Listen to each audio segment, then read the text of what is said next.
I would like to know, like, what advice would you share with aspiring women entrepreneurs and business leaders based on your experience and your journey, Sandhya?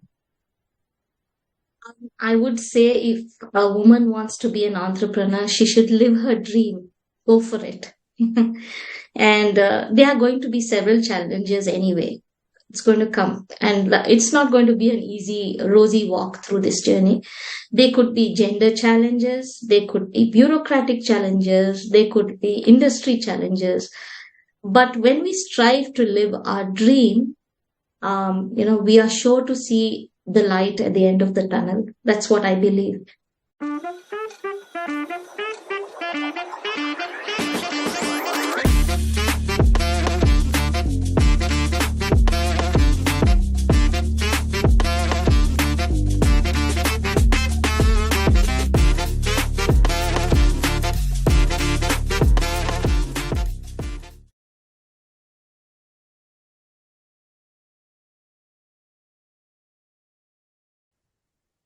What are your thoughts when you hear extraordinary journeys of women? I totally get inspired. Hello, everyone. Welcome back to Beyond Her Story, where we uncover the remarkable tales of women who have left an indelible mark. And today we are stepping into the journey of Sandhya Raghunandan. She is a luminary in the world of business, from navigating the intricacies of trade in Bangalore to writing cool stories for kids. Sandhya's story is all about never giving up and always learning new things. She believes in doing business with heart and sticking to good values. And now she's shaking things up in the world of manufacturing with a company called Istruzione Technologica. They are making learning fun and useful for everyone in the business. So let us know more about Sandhya and her story only on Beyond Her Story. Welcome, Sandhya. Hi, Sneha. Hi. So shall we start with the questions? I'm sure people want to know more about your journey. Looking forward to your questions, yes. Yeah. So, Sandhya, your journey kicked off in the business world with an Italian company in Bangalore, right? So how did those early experiences shape your path? So, Sneha, my journey first began as an employee of an Italian company, of the same Italian company that I am now one of the directors of. So it had, way back in 1989, it stepped into India, and I joined the company in 1991. So, as I said, I started off as a back-end office employee and managing the administration and the, legal aspects as well as the operations of the company. And my Italian colleague was the person who was managing the technical aspects. So in the initial 2 years itself, I was given the responsibility of setting up the liaison office, and later on went on to start the 100% subsidiary of the Italian company, which I'm still one of the directors of. So I would say my insatiable thirst for knowledge and the desire to take up challenges and, see through till the very end is probably what led me to grow in the company and in the industry that I stepped in 32 years ago. Wow, 3 decades. That's amazing, actually. Very, very inspiring, to be very frank. So, like you said, I think you set up a liaison office and then an Indian subsidiary. So that seems quite like an adventure, right? So what were the challenges? Like, I'm sure you would have faced a lot of challenges in that, right? So how did you, navigate through these challenges? So when I set up the liaison office, I was very young, inexperienced, naive, fresh out of college. And the granite and marble industry, as you will definitely know, is not an organized one like the corporate world. So there were various departments, various functions that I had to understand the nuances of. And, departments like the finances, the legal aspects, the administration, everything had to be learned by myself. So my quest for understanding these various functions led me to constantly question at every level. Actually, I would like to share that I remember I used to interact with the general manager of Canara Bank back then. He was the Canara Bank Foreign Department, and he was an elderly gentleman called Mr. Adiga. And he had so much patience to answer my multiple questions. And, I guess that is the strong foundation I have, thanks to him in banking. The Okay. foundation that I have in banking. And he also taught me certain rules and regulations we as a foreign company had to follow to establish ourselves, be it as a liaison office and later on as a subsidiary. So I was also guided extremely well by both my auditors and my legal advocates. And my Okay. learning is thanks to these wonderful people who are always willing to teach me and help me with the entire guidances. So it was my quest, my hunger to learn more, and the goodness of the people I was associated with. Yes. I think that is what also, enabled you to shift from administration to technical operations also, right? Your quest for knowledge. So, how was it wearing dual hats as both as a buyer and a seller, and how did it impact your perspective? For a long time, I was, interacting with my quarry owners and the factory owners in terms of the payments and logistics. So this was more of a logistics administrative job that I was doing. But this led me to my curiosity for wanting to visit mines and factories, and this was Wow. the entry for the in terms of the technical aspects. So it kind of completed the cycle. See, I had only known the names of materials, their prices, the locations of the mines, but now I was drawn to actually visiting these places and understanding the material from a technical aspect. So I would say Okay. this actually completed my entire process of running the business from all the aspects, whether it was a knowledge of material, pricing, logistics, customer requirement, and in-depth knowledge, that I gained entirely helped me understand this the perspective of the company's operations. So it Okay. actually completed the whole process. Wow. So Yeah, I feel I think, I feel that for about probably 8 to 10 years, I was only doing the administrative, legal, and finance aspect of the company, but technical definitely completed the story. yeah, I think that gave you a lot of, it's also about perspectives, right? You'll get a different perspective when you're doing so many things at one stretch. And Yeah, it at because the same point of time, correct? If I'm not wrong.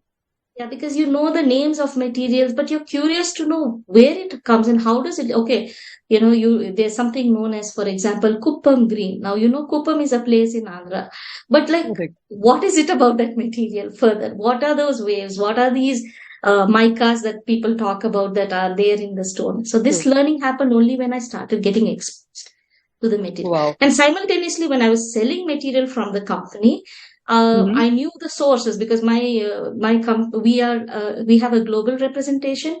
So I was selling materials that were coming in from Africa, coming in from Finland, coming in from USA. But until I would like to see them. Once they reached my customer, I needed to understand what exactly I was selling. Just selling something Correct. on paper was not enough for me. So that's Yeah. how I stepped into the technical aspects. Yeah. Wow. Like you said, you've had a lot of global, you've been in touch with a lot of people in the global sector in terms of, like you said, so many countries and all that. So, did it lead you to travel a lot and like your passion for travel? It must have been very fascinating, right? Because I think you love traveling, if I'm not wrong. So, You're how did absolutely it? Yeah. right. So, how is it that, this, I think this would have been a very good experience for you because you're working and you get the chance to travel as well. So, is there anything like a memorable moment from this travel that you'd like to share? Actually, like you said, I have been fortunate to travel to several countries across the globe. One of the reasons being I was born in a completely different continent. So initially, as a child, I've traveled quite a bit. But yes, from work, it took me to places because of the various stone exhibitions that we had, in different places in India as well as abroad. But there's another factor that my husband and my daughter, we all three of us share the passion for traveling. So travel Okay. was not just restricted work wise; it's also something that we love doing as a family together. And Okay. if I have to mention a memorable trip, I wouldn't say it is a work related trip, but it is more an experience. It was a travel to the Himalayan mountains. Now, Okay. this changed my, it has left an impact. And I think time and again, the Himalayan mountain ranges from different dimensions, whether it's, the spiritual part of the Uttarakhand, or whether it's Sikkim, they constantly call me back. So I Okay. remember on one of these trips to Sikkim, we were traveling through the Himalayan mountain range, and I was mesmerized by the vastness of the mountain range. I was fascinated by the multiple phases of nature that we constantly traversed as we traveled. And one morning we were based, we had to acclimatize ourselves at a place called Chaten, which is in Sikkim, and it's a valley. So I remember one morning waking up at around 4:30 and in Chaten, and I suddenly woke up to see the three dimensions of the Himalayan mountains. So we had on one side the barren mountain range. On the other side, I could see the sun slowly rising up on the Kanchenjunga range. And on the third side, we had the green pastures of the Himalayan range. And I felt so tiny standing in the middle of this valley. This taught Yeah. me that, we are actually the tiniest elements in this universe, and especially amidst nature. And Yeah. perhaps that moment, this halved my ego. And at that instant, I think, and this taught me to be ever grateful for my existence. Yeah, I would say that was one of the most memorable experiences I've had. Yeah, I think we have seen multiple times where nature teaches us a lot about life, right? I think this is one such instance. Yeah. Yeah. And I recommend everybody visits the Himalayas at least once in their lifetime. Yes, I'll keep this recommendation. I'll definitely take this recommendation. Yeah. And from there in 2007, you also ventured into setting up a channel partnership for Lavasa. Yeah. Lavazza, is that how it is pronounced? Lavazza, yeah. Lavazza. Like So how, pizza. So Lavazza. okay, Lavazza. So how did this new avenue influence your professional journey? So I was, busy in the granite and marble industry, and my day-to-day activities were all there. But one fine day, it was during an upcoming stone exhibition. You might have heard of Stona that happens in Bangalore every couple of years. So it was once during this stone exhibition that one of my suppliers who had a stall at the Stona exhibition, he asked me to help source a coffee machine. So we have people coming in from Italy and from various other countries, visiting this exhibition. And so he wanted to offer a nice espresso to his clients. So he said, Okay. Sandhya, and I am based in Bangalore and he was based in Chennai. So he said, can you help me out with a coffee machine? So I connected with the Lavazza office in Bangalore. And I asked them if they could, rent out a machine, which they did. They obliged and they did. Now, after the 4 days exhibition that took place, I convinced my friend to buy that machine. I said, hey, listen, when you get back to Chennai, you still have to offer that Italian espresso to your Yeah. clients. And Yeah. I, being one of his customers, I wanted to have that Italian espresso too. So I said, I think you should buy that machine. Now, he was convinced. He bought the machine, went back to Lavazza, and I told him, hey, listen, I think I sold your machine. So they were so happy, and they actually offered me and said, hey, why don't you become a channel partner for Lavazza? Yeah. So I said, hey, let me just think about it. So I took a couple of days. It was interesting. It was a new challenge for me. Yeah. Life had become slightly mundane by then. So I said, okay, the hospitality industry was alien to me, and I needed to learn and learn and learn. It wasn't something that was easy. But, because I was already established in the granite industry, and starting with the hospitality, I had to start from scratch. Customers were different. And most important, this was the corporate world. This was not like the unorganized industry that I was so used to. So behaviors of customers were different, product was different. Entire learning experiences taught me, a new dimension. And that was my introduction to the world of the corporate world, actually. So, Okay. yeah. So, your quest for knowledge and your quest for learning more is what took you to different roles, right? So, you are also a published author, especially for children. And how did you step into writing? Because it's totally different from what you have done earlier, right? And what is it that drives your storytelling for kids? So I always loved to write, Sneha. Ever since I was in school and in college, essays, story writing, it was something that fascinated me, took me to another world altogether. But in 2012, I joined a writers community called the Bangalore Writers Workshop. And Okay. this is based here in Bangalore. And it was here that I was exposed to the nuances of writing stories. So this was a platform for established writers and amateurs. So, Okay. being critiqued by them and learning through this experience of writing, being amidst this fraternity of writers or this fraternity of or community, it actually built my confidence as a writer.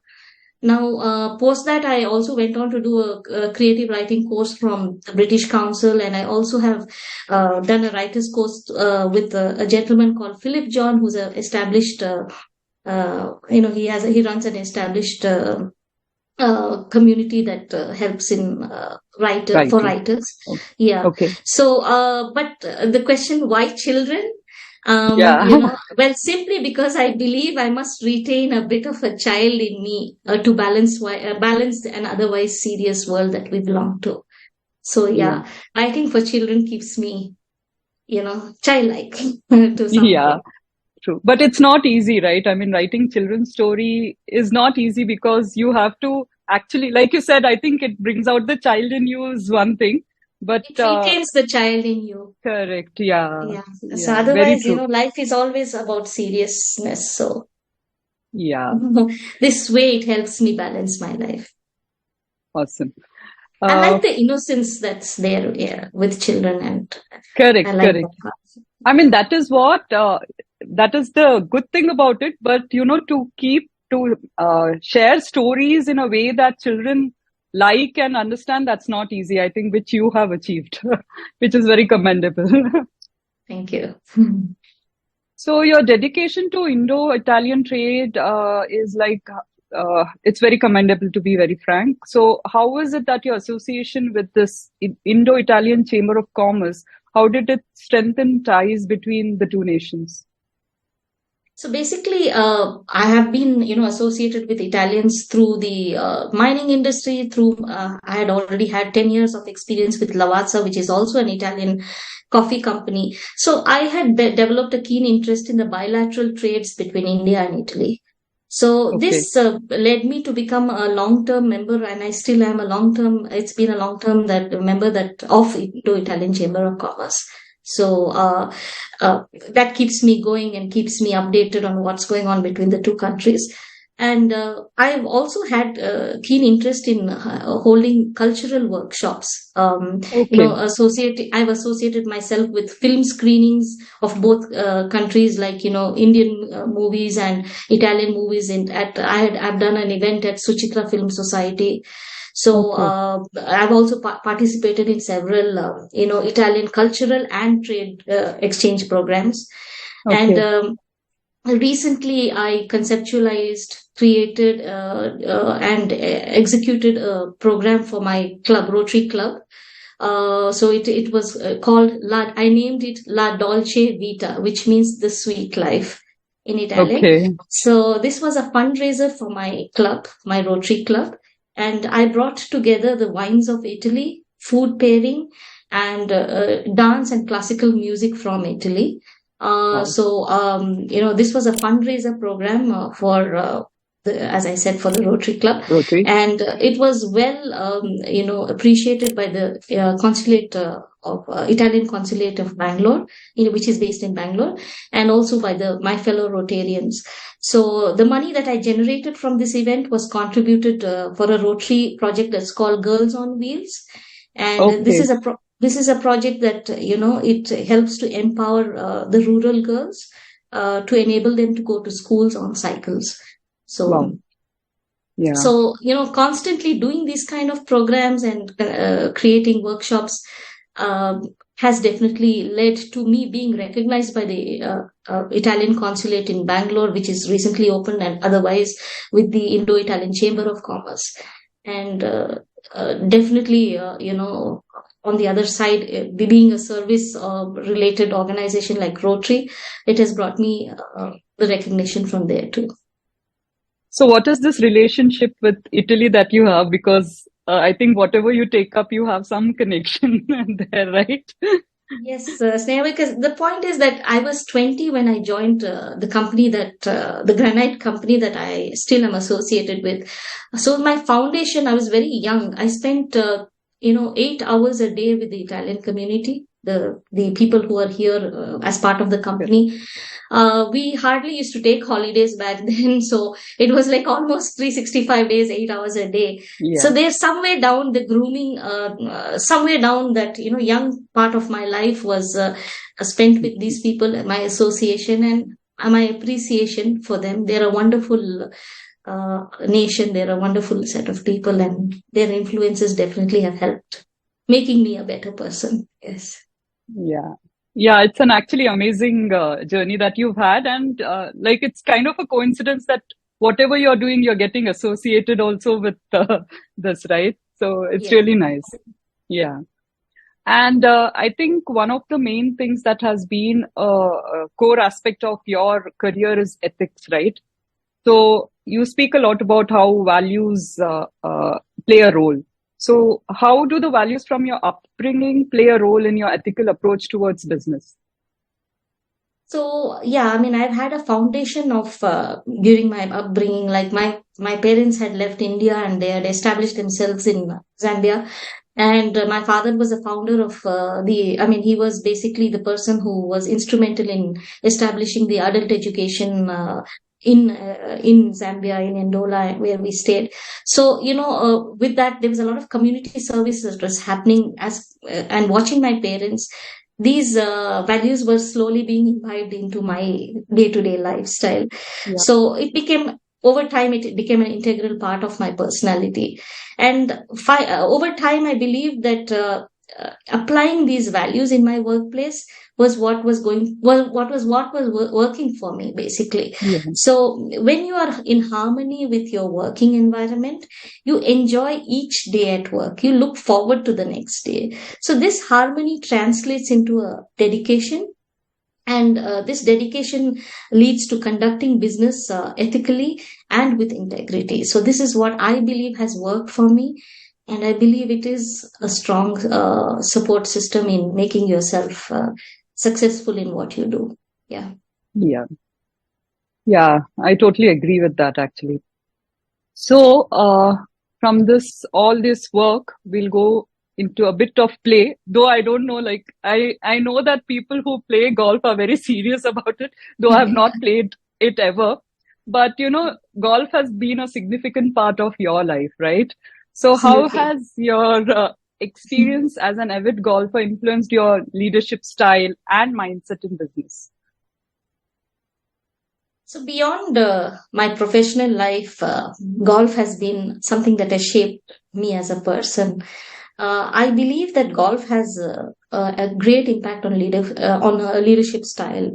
Just like in business, a significant portion of the game occurs within the mind. So it's a mind game. And it teaches you focus, it teaches you resilience, it teaches you the ability to stay concentrated, amidst all the distractions that you are going through. So I personally, Sneha, advocate that everyone should engage in some form of sport or, an activity like sport to cultivate qualities such as teamwork, focus, integrity, honesty, loyalty, fairness, respect. And golf has taught me this whole thing because, nobody is there to question you, but it's Good. your honesty and to yourself and the integrity that you have within that makes you, go forward with the game. So this is what I feel Yeah. has helped me in terms of golf and its influence in my personality. Yeah, I do agree with the fact that, like you mentioned, some kind of sport is definitely required where you can it's not just about doing that sport or being involved in it, but like you said, it teaches you a lot of things about life skills too, right? Yeah. Yeah. Yeah. Yeah, I think that is, but people normally don't take that up. Though we know about it, it's very difficult to integrate it as a part of your life because we get so much involved in work. But I think you've been able to at least. I think you're very passionate about golf, and it's become an integral part of your life. Absolutely. And like I said, if once you're part and parcel of a sport, or I mean, golf in my case, but any sport for that matter, it teaches you a lot in terms of teamwork and focus and all of these factors. So yeah, it's Nice. good. Yeah. So, I mean, we've heard about your journey in your workplace and like how you've grown in different aspects. We've seen about your passion in writing. We've seen about golf. Now, let's talk about another thing that you're passionate about, that is Rotary and your involvement in Rotary and cultural events. So, how do you manage to balance your professional endeavors with the community services? So I just think it is more about the time management that one learns over time, prioritization in terms of get what has to come first. But most importantly, it is the need of a person to conduct oneself with service in mind. So for me, basically, that need has always been there. Like I said, my upbringing from childhood Yeah. and later on, I always believe that what I have learned has to be shared. So, and what I have experienced has to be shared, and what I Correct. have enjoyed has to be shared. So, these are the components that actually led me to becoming a Rotarian, and I'm able to implement this through the club that or through the Rotary factor that I have in my life. Sure. And I think that has made a great difference to me. So yeah, balancing between professional life and service, like I said, prioritizing. And at this point of time, I think I'm in the right phase of my life where I can spare time towards services and giving back to the society, the very society that gave back to me many years ago. So yeah. Yeah, it's amazing. So let us go back a bit to your childhood. You grew up in, like you mentioned, you grew up in Zambia, right? And Yes. it must have been a different, unique experience. So, Yes. how do you think your childhood there has it influenced your perspectives and your approach to life? Most definitely, Sneha, because what I believe is I believe, I mean, like most people would believe, but I truly believe my childhood has had a unique impact on my life. Because during my formative years, I've been exposed to different cultures, and these obviously have influenced me as a being. And now, taking this fast forwarding to my adult life, it has definitely influenced my career. It has influenced my community involvement. It has influenced my family life. It has influenced the friendships that I have. And, it has also given me an exposure to adaptability because you're living in a different Yeah. country. There's so many things that are different that I have been exposed to. I have been culturally more, I have been enriched with cultural knowledge because of this exposure. And obviously, because of the fact that you are living in a country with diverse people, there's a diversity that's there. So, Correct. there were people, although we were Indians living in Zambia, it was not just the Zambian community that I was exposed to, but there were people from all over the globe serving or as expats in that country. So we were friends of these people. And so, therefore, exposure to diversity. So I think these are very valuable in today's context and where the with the globalization and world moving Correct. together as one. I think that this matters a lot, and bringing together people from various backgrounds and cultures definitely help. So I would say this is the connection with this childhood exposure of diversity has brought me to connect with people from all walks of life. Yeah. Yeah, very nice. So now let's shift to your latest venture, Yes. the Istruzione Technologica.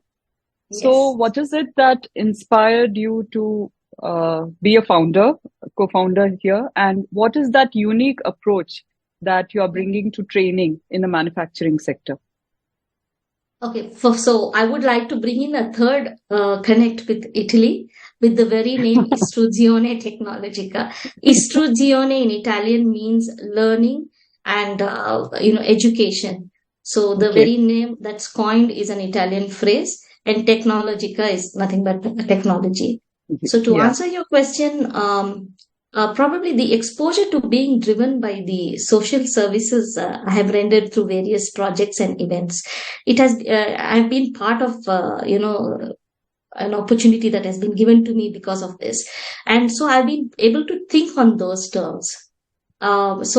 When my partner and I decided to start Istruzione Technologica, giving to back to society was top on both of our minds.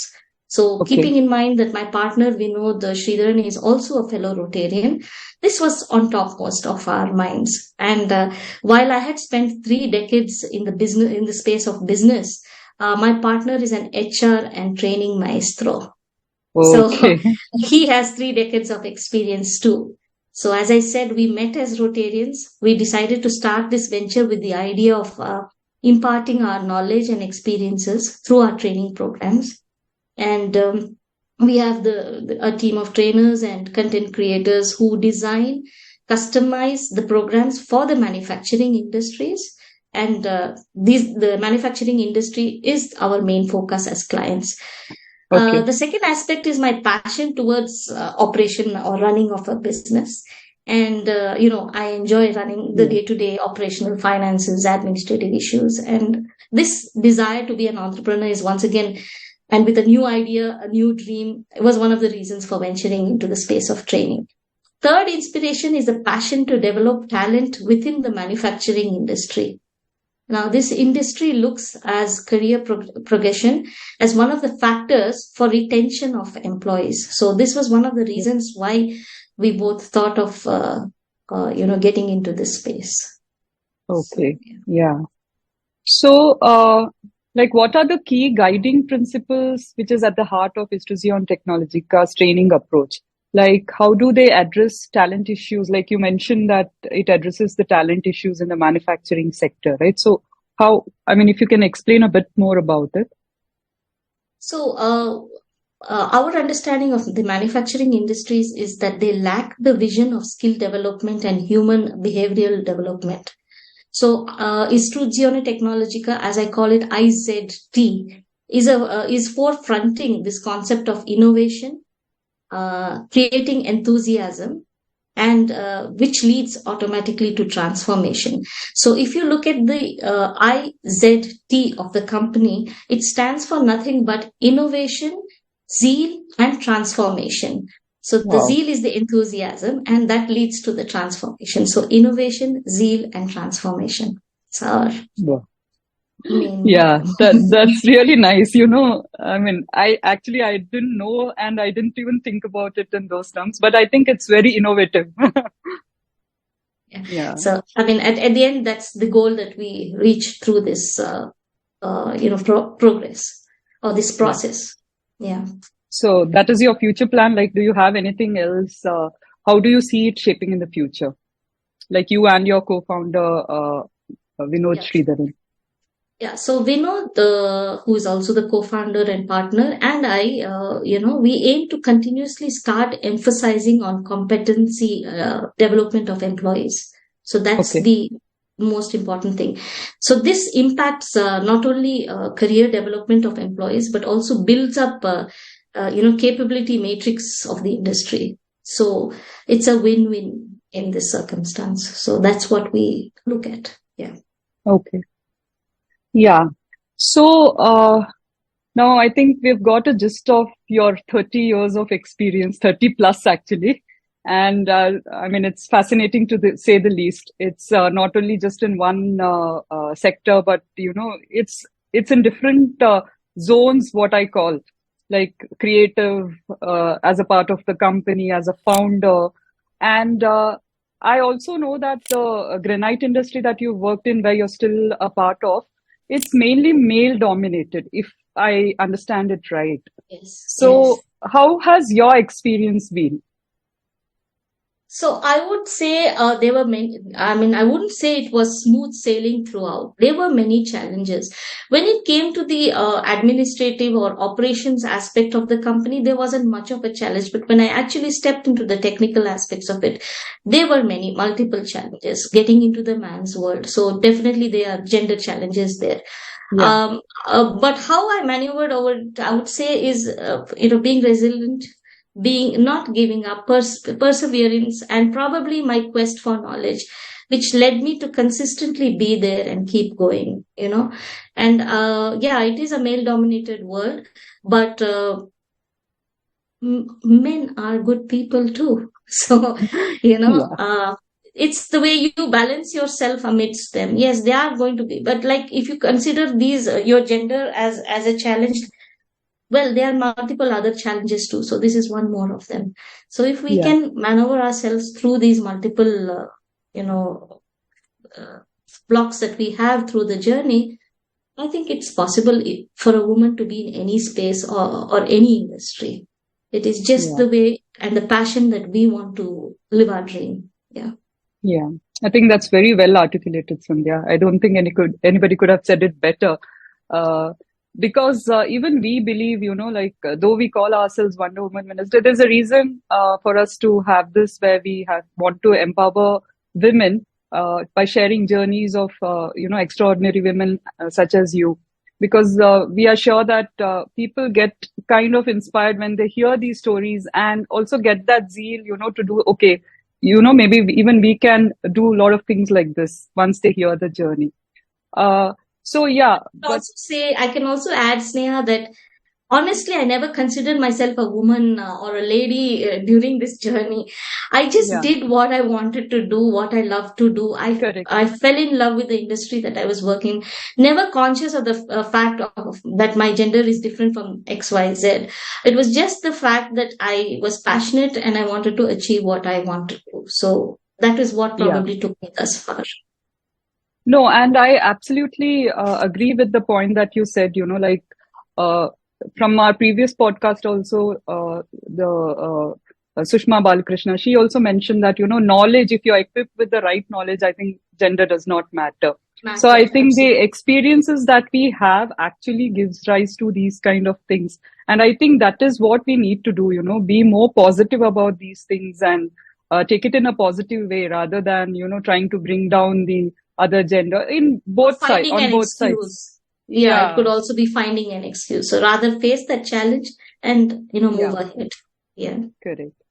So as we wrap up, I would like to know, like, what advice would you share with aspiring women entrepreneurs and business leaders based on your experience and your journey, Sandhya?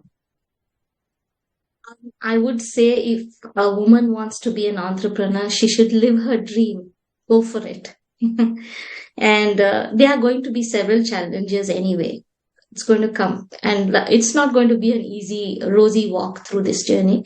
They could be gender challenges, they could be bureaucratic challenges, they could be industry challenges. But when we strive to live our dream, we are sure to see the light at the end of the tunnel. That's what I believe. So, my advice to somebody who's an aspiring woman entrepreneur is take the leap of faith, perseverance, patience, dedication, passion. All these are words. If you truly believe in them, it will make you a successful woman entrepreneur. Wow, amazing. Yeah, I think, through your journey, there are a lot of things to learn from the way you started to where you are currently and the way you have navigated, right? I think it's really a journey to be inspired. So it's been amazing, Sandhya, but I'm not letting you go. I have a few rapid fire questions where, Okay. you don't have to spend so much energy, but you have to answer fatafat. I hope my brain helps me to work that way. No, But it's anyway, just this or that. So actually, it's just that, we speak about so much, so many things, and we just want to bring it down to something lighter and just end it off that sure. way. Okay. Sure. I'm So, ready. books or movies? Books. Okay. Italian cuisine or Indian cuisine? That's where I'd say Indian cuisine. Okay. My heart I lies mean, with India. okay. That's nice because, I mean, seeing your, connection with Italy, I think that was one question I wanted to ask. And writing or public speaking? Writing, Okay. Business attire or casual wear? business attire. Yeah, I can see that. Rotary service or business venture? That's a tough one. Yes, I knew it. I will have to say business venture first because when I'm successful there, I can give back to society. So yeah, Yeah, absolutely. Yeah. Leading or collaborating? What do you believe in? collaborating.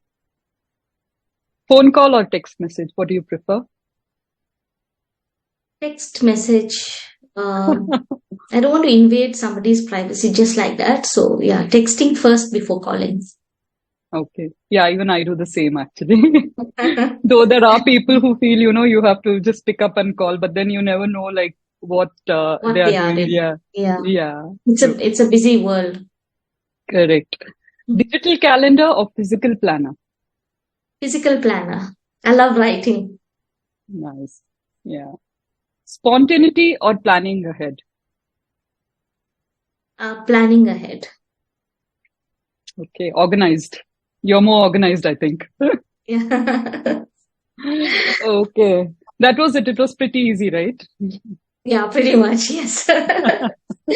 So that was the end of the questions that I had. But of course, I would like to ask you, like, if people want to reach out to you, especially if they want to understand more about the training or Yeah. anything about any of the aspects of your life, is there some place that they can reach out? Yeah, my LinkedIn, LinkedIn is one platform that you can see multiple things that I am into, like whether it be it my Istruzione Technologica, the latest venture, or if I have something that's happening on the Indo-Italian, aspect of my life, or if it's Rotary, I generally update my LinkedIn. So I think Okay. that's the best way to reach out to me to understand where I am, what I'm doing. And otherwise I'm always accessible by phone or by email. So yes, I could share my email address. Okay. So what we'll do is maybe we'll leave the link to your LinkedIn account. Sure, you can do Then that, people can most get in definitely. touch with you and then they can take it forward the way they would want. Absolutely, yes. Okay. It's been a pleasure, Sandhya, speaking with you and having this conversation. One, of course, seeing your 30 plus years of your journey, it's very inspiring to say the least. And the way you have navigated, it's really, it gives a lot of people, I'm sure, especially the youngsters, the, what do you say, the inspiration to take on many things and the things that they love and do it. So thank you so much for this conversation. Thank you for having me, Sneha. And I would say that every woman has a wonderful story to tell. Yeah.